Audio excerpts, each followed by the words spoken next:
What's up, good people? How are you doing? This evening I am talking to renowned author, playwright, now film producer, James Earl Hardy. I've been actually looking to interview him for a minute because I'm a fan of his work and by nature I'm a writer as well, so I'm very keen to literature and authors. James Earl Hardy is very talented, and I want to take a minute to talk to him since his work has now turned into motion picture. What's up, Quan? How you doing, brother? How's your life? Y'all go check out Quan. He's an amazing stylist. He'll get your look right.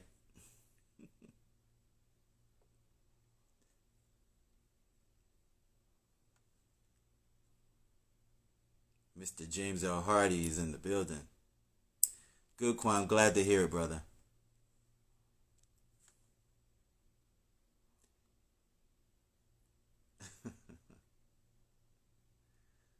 Quan, you know we family, man, so stop.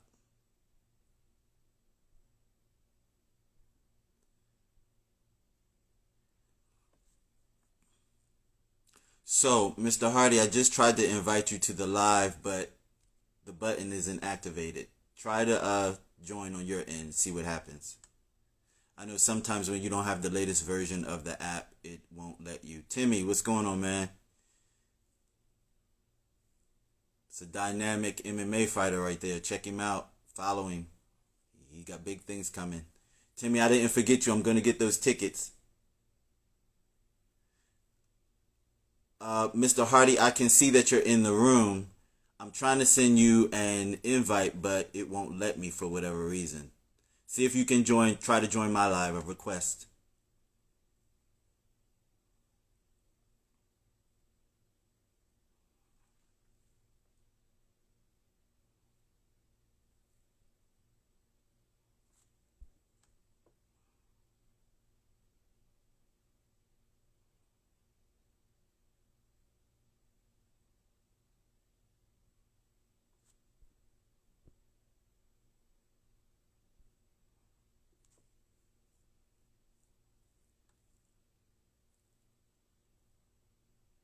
I'm cool with that. That Timmy.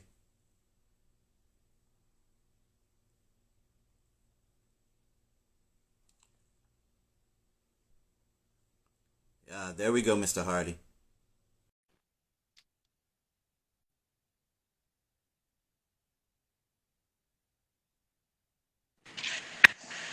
Yeah, it's good to see you. I can't hear you. Okay, now let's see. Okay, can you see? Can you hear me now? I can hear you now. There you go. I Uh, can't hear you.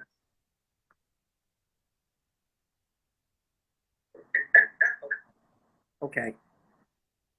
Can you hear me still? I can hear you. Because I was having logging on my Mac. I tried my iPhone.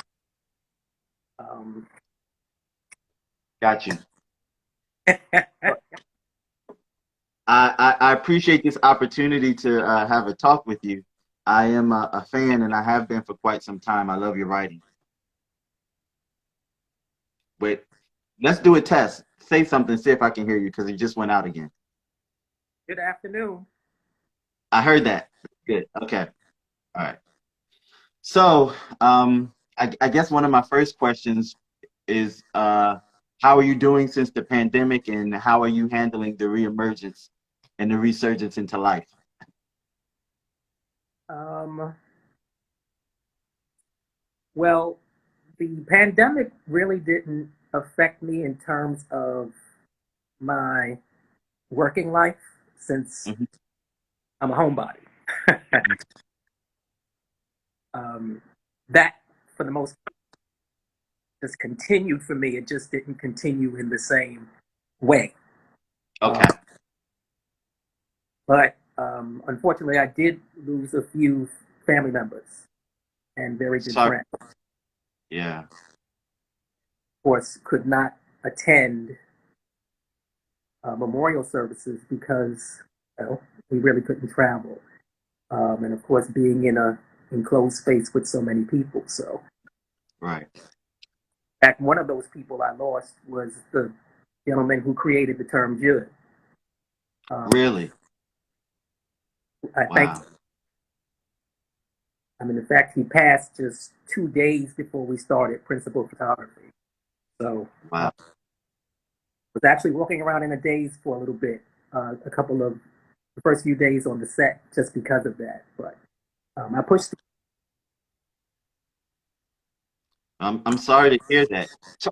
Talk about Judd a little bit in the origin of it. Talk about that a little bit.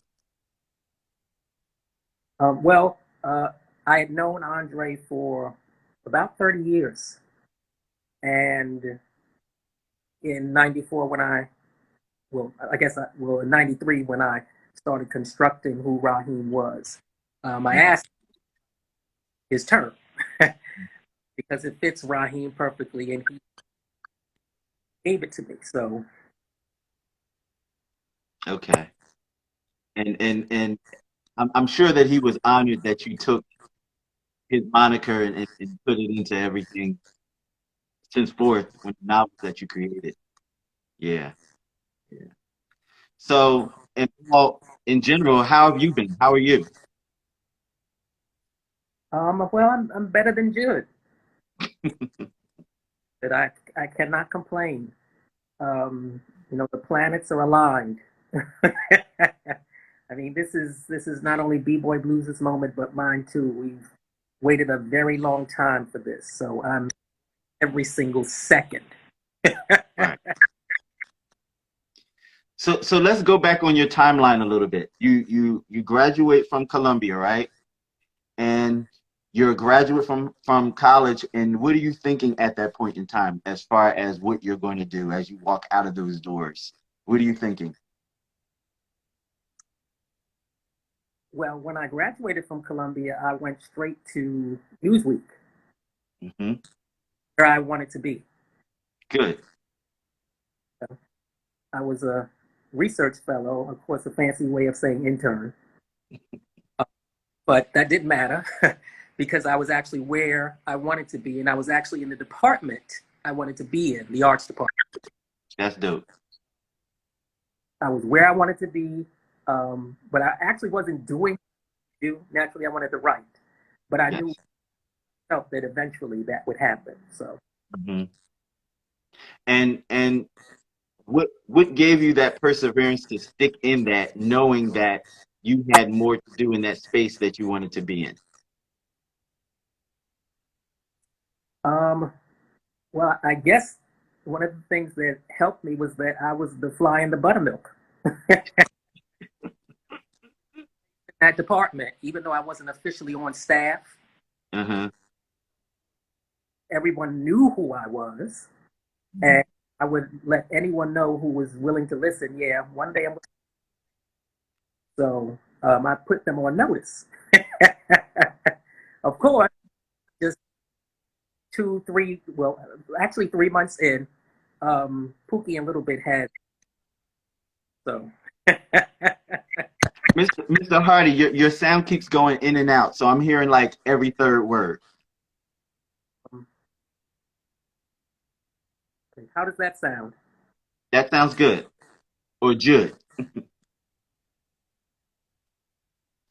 So soon after you arrived, you started creating or putting together what would be B-Boy Blues. So I guess what I want to know is at what point did you decide I'm going to start writing this novel? And did you wait? Let me ask you this: in the beginning of it, in the conception of it, did you know that it was going to be something that people would resonate to, that it was going to grab people the way that it did? Absolutely not. Mm, I wrote B-Boy Blues because I wanted to see a mm, stuff that reminded me of, reflected the world that I lived in. Nice. Okay.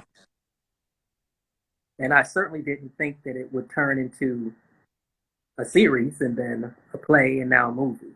So Yeah. And I will say this, one of the things that I love about certain styles of writing, uh, you write so descriptive, you can see it. And is that on purpose or is that just part of your way, your style? I think that's because I'm a journalist by heart. Okay. And I think that's one of the reasons why I was able to write BBoy Blues, because I mean, what did I know about writing fiction? So I Right. asked the ancestors, like, okay, well, you can just approach it like it's like almost 24 feature stories you're writing, and just get it out there. And that's basically what I did. And Yeah. every like followed that formula. So Yeah. So you write B-Boy Blues. Did you ever have that moment when it was released, like people have when they have a party? You know, you have this party and you do all this fanfare to create what's going on, and then you're like, no one's gonna come. No one's gonna arrive. Did you have that moment of they're not gonna like it? No one's gonna receive it. I've been thinking about that. Once I finished it and I actually had a book deal in place, I went back to my career as a research fellow at that Hmm. moment. I didn't think that the novel would take off the way it did, and I certainly didn't think I would be leaving Newsweek, Yeah. fiction writer. So because that wasn't. But hey, God had other plans. Yeah. So what was that like? Like doing did you do the whole book tour thing? Did you do what normally happens with a book release? Did you go through all that? Initially, no, because there was no money for me to tour. BBoy Blues was published by Allison Books, eventually Allison Publications, and they were at that time based in Boston. And Mm-hmm. Sasha Allison, who was the publisher, like a part-time editor, someone who actually wasn't in the office or even on staff, just someone that he sent manuscripts to, Mm-hmm.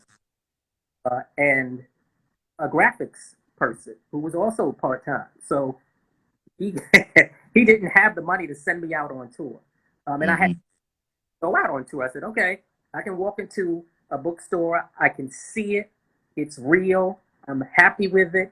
A few people who have like maybe approached me here in New York City. Book, congratulations. Okay, thank you. Um, but I wasn't thinking, oh, promote it, promote mode of I'm a journalist who wrote a novel. I'm not a fiction writer. I'm not in, Right. but things really changed once. Well, first there was a review of B-Boy Blues where they gave it an A minus. Mm.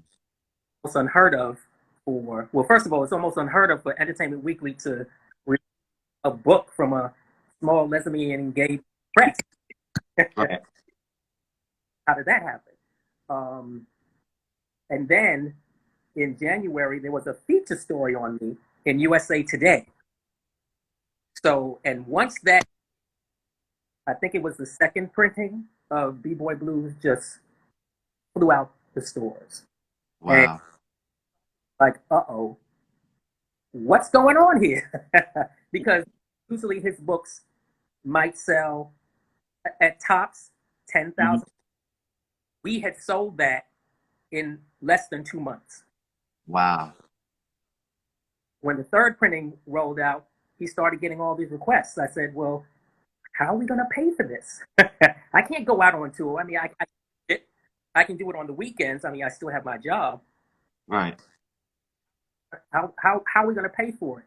And it was the community that stepped up, that covered most of those expenses to bring me out to different cities and put me up and feed me. So, and it was then that I understood the power that B-Boy Blues had. Wow. Particular communion just shined a light on just how much we needed it. And Mm-hmm. I had to make a decision. Well, am I going to follow it or am I going to play it safe? I just stepped out on faith and followed it. That's what's up. That's good.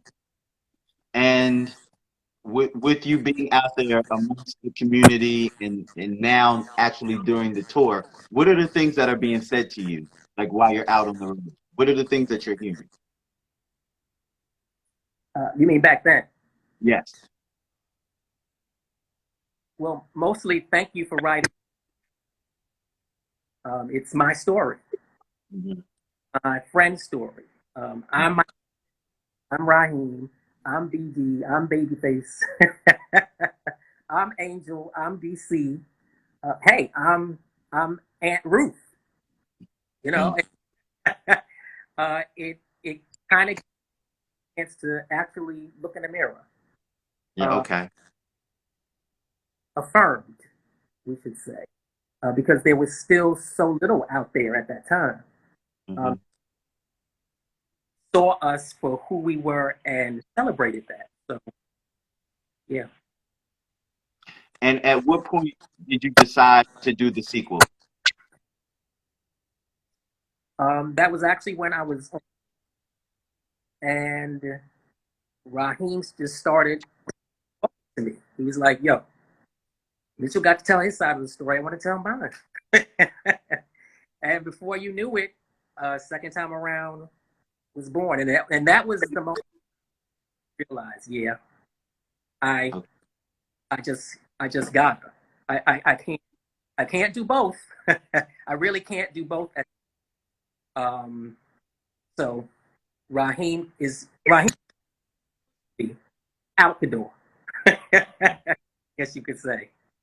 Now, were you confident in that, or did you have the fear of stepping out of your safety to step out into the world of becoming a full-time author? What did that feel like? Still, the fear of the unknown. Yes. Yeah, things are hot right now, and people are loving the novel, and I'm getting all these invites and hosannas, but that doesn't mean it's going to happen when a sequel drops. Right. But thank God, yeah, it did. It really did. So, um, So, moving forward, uh, you create a third installment, right? And by that time, are you solid in where you are? Are you like, yeah, I got this. I can. I'm a writer now. I mean, you always were a writer, but I'm a writer. I'm an author. I can handle this. I can do this. This is my domain. Do you feel that confident at that point?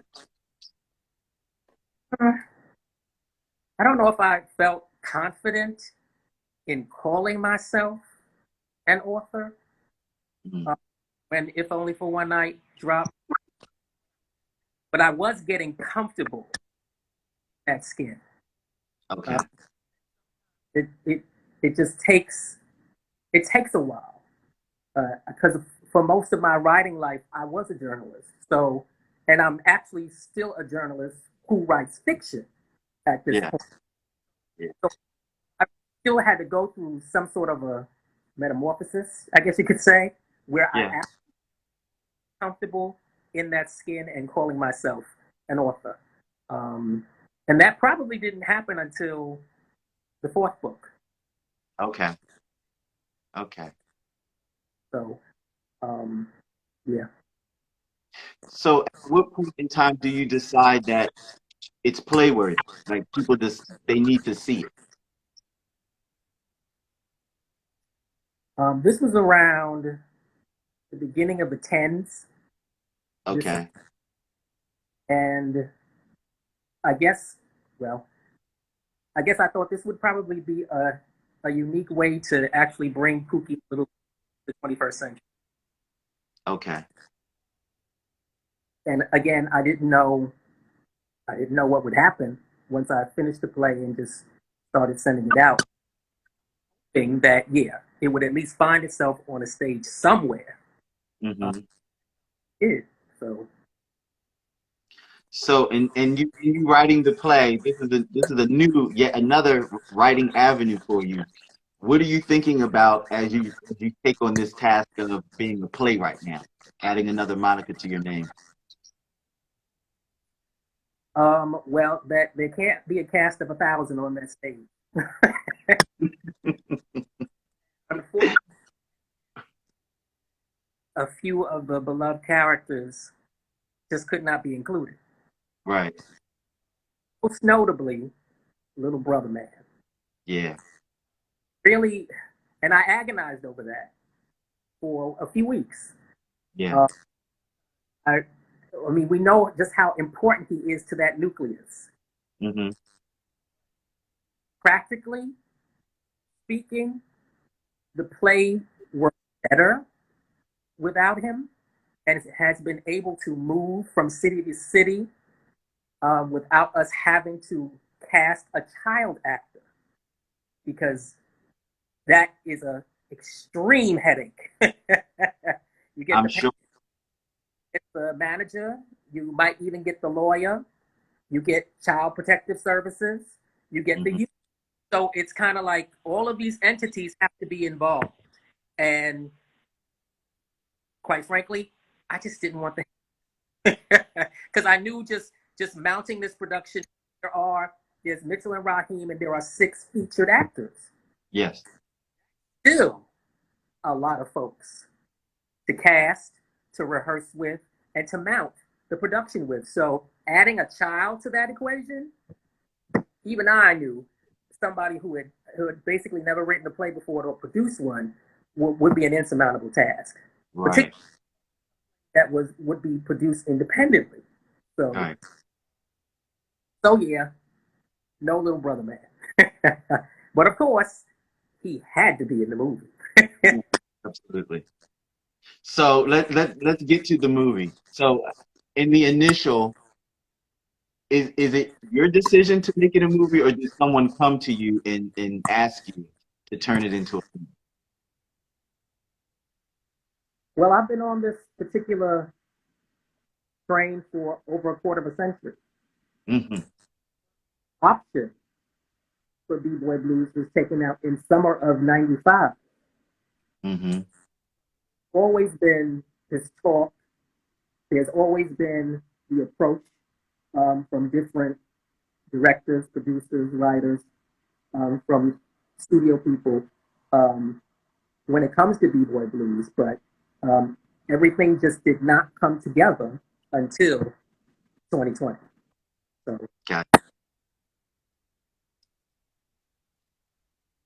Mr. Raheem himself just popped into the into the room. What's up, Mr. Mackey Life?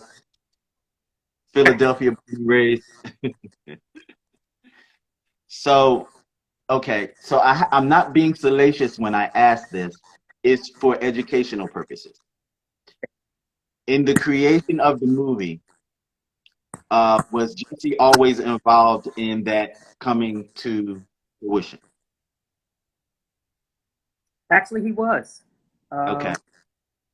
Been a part of the BBoy Blues family for like it's almost going on 20 years now. He Mm-hmm. actually auditioned for one of the other BBoy Blues movie incarnations. I Mm-hmm. believe with Maurice Jamal, who was at that time director. And then he auditioned for Mitchell in Mm-hmm. debut performance of BBoy Blues the play. Okay. And this was 2013. He almost got the part, but the director Stanley Bennett Clay um, and I decided that we really need someone who is local and who can stay put. And at that time, he was naturally bi-coastal, going back between New York and LA. Mm-hmm.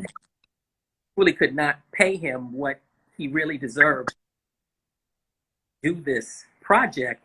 And so we unfortunately had to. But then, of course, the very next day, into the rehearsal studio, but Delon Burnside, he got the part. So once again, I believe, just fine order. And then Jesse and I started talking. He got on Empire about him producing. Mm-hmm. Came back and said, "Well, I just don't want to produce. I want to direct too." Right. Literally 3 months after that conversation, we were before the cameras. Wow. So was there any type of talk or hesitation with that cloud that he had moving at that time with the forward motion of the film? Did that inhibit anything in any way? You mean just throughout the journey itself, or? Well, yeah, the typical Hollywood thing. They don't really like any type of scandal or any type of hiccups in the rolling out of a film that they deem is supposed to be successful. And I was just wondering, like, how did that work with us being brown people and having let's say an anchor on us naturally? Did that inhibit anything dealing with like the big producers or anything? Um, well, I think probably most of those people believe that I would just go along to get along. Mm-hmm. Um, Once they got me at the table, I would Mm-hmm. just and allow them to turn blues into B-boy blues white, Mm. B-boy blues light, i.e., just take out all the gay stuff. Right. Of course, they were surprised when I said, "Oh no." Right. Well, the film could have been done a long time ago if I would have just acquiesced Right.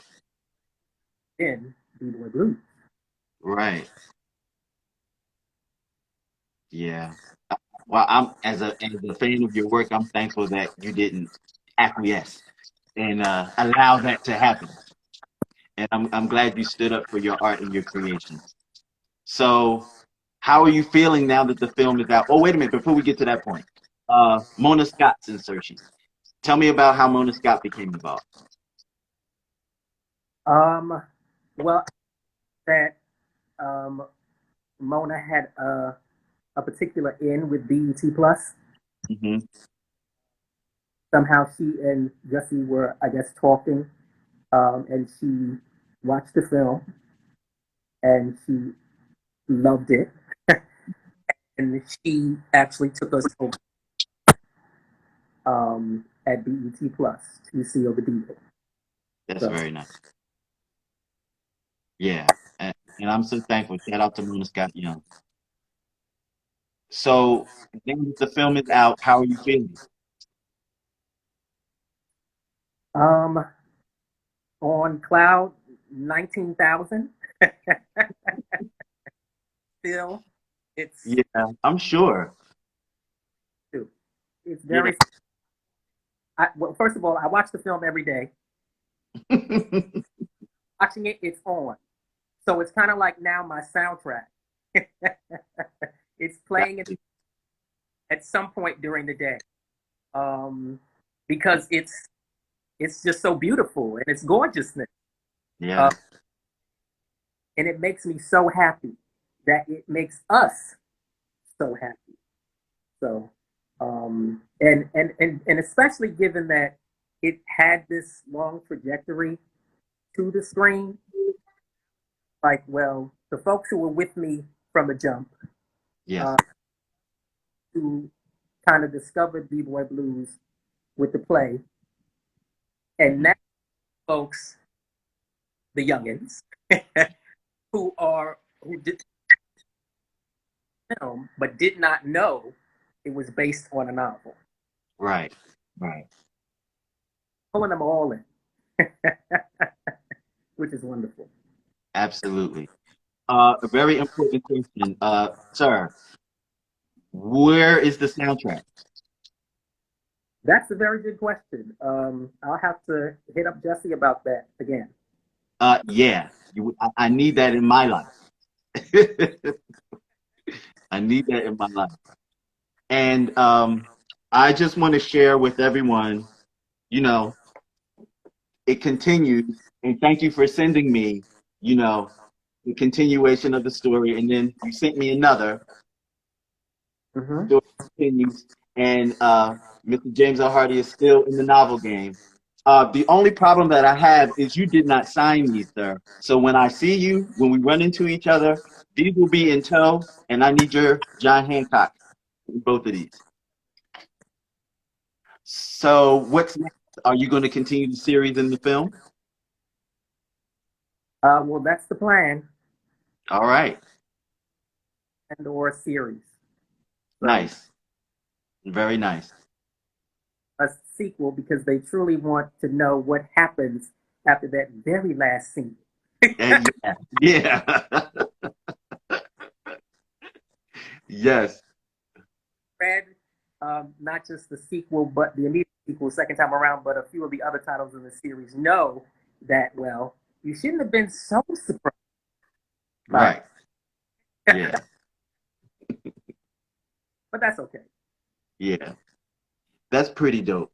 I thank you for spending some time with me and talking with me. I know that you were when we tried to schedule this, you were doing play duty, and you fit me in when you were able to fit me in, and I am so thankful, and I am so honored that you took time out to talk to me. I know I've been like coming at you over the years because I'm such a fan and I'm a groupie. I appreciate you, brother, and please continue to shower us with your artistry. So much for the invite and for the warm embrace. Yes, absolutely, absolutely. Thank you.